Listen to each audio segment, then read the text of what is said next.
Hello everybody! So ito yung mga kaganapan sa pag-ati namin sa kasal. So syempre, unang-una ay nag-makeup muna ako. And then pagkatapos ko mag-makeup, ako ay nagbiyahe na at ako ay papunta na sa aking kaibigan, yung kaibigan ko na nag-invite sa akin. And then dumaan muna ako sa supermarket dahil binilihan ko yung anak ng kaibigan ko ng pasalubong na chips at saka inumin. So yan yung aking napili. And then finally ako ay dumating na sa kanilang building. Yes! So ayan. Ako ay paakyat na sa kanila.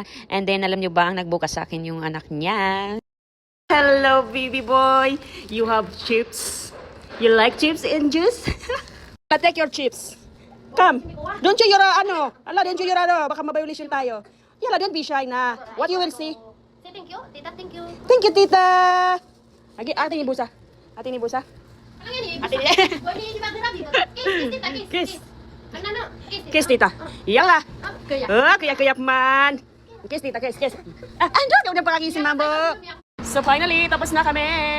At tapos na kami mag-RT at alis na kami. Papunta na kami doon. Ayun si Adnan, si Baby Boy Adnan. Katatlo.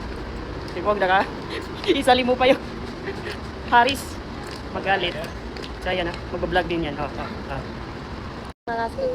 Ganun. So ayan, pagkalabas pa lang namin ay nakapara na kami ng taxi. Hello, Adnan. Hello. Adnan. Hi. So, papunta na kami. Nasa taxi na kami. Yung kapamakas. And then finally kami ay dumating na sa estiraha. Yes, estiraha yung tawag dyan. So ayan yung loob ng estiraha kung saan ikakasal yung pinsan ng aking kaibigan. So pagkapasok namin ay dumiretso na kami doon sa pinsan niya na ikakasal. So nakipag-picture kami. So pinalinya kami mga sponsor bago palabasin yung ikakasal. So, ayan yung aking napakagandang kaibigan. Ay sobrang busy rin mag-video-video dahil syempre vlogger din siya. So, ayan kami ay naghihintay na lumabas yung dalawa. And then finally, ay sila ay lumabas na. So, ayan yung ikakasal. So, ayan sila ay papunta sila doon sa stage, sa upuan nila. So, ayan nga pala yung pinsan ng aking kaibigan, yung babae. And then, finally, nasa stage na sila at paupo na sila sa kanilang upuan. So, ayan, inaayos ng lalaki yung gown niya kasi syempre naapakan.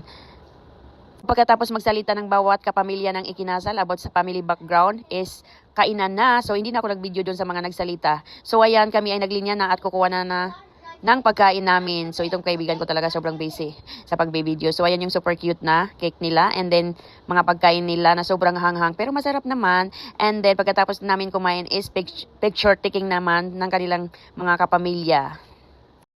At ako naman ay nagpakabisi mag-rampa-rampa. Siyempre, kailangan natin irampa yung ating damit para mapakinabangan yung ibinayad natin. And then, pagkatapos ay nakakita ako ng super cute na baby girl. And then, ayan, kainan na ng cake ng bagong kasal. Congrats sa inyong dalawa. Sana palagi lang kayo masaya sa buhay nyo at magkaroon ng maraming anak. And then finally, kami ay tapos na at kami ay pauwi na dahil tapos na ang kasalan. Pauwi na kami, natapos na kami. Katanami ang titing ramama tama.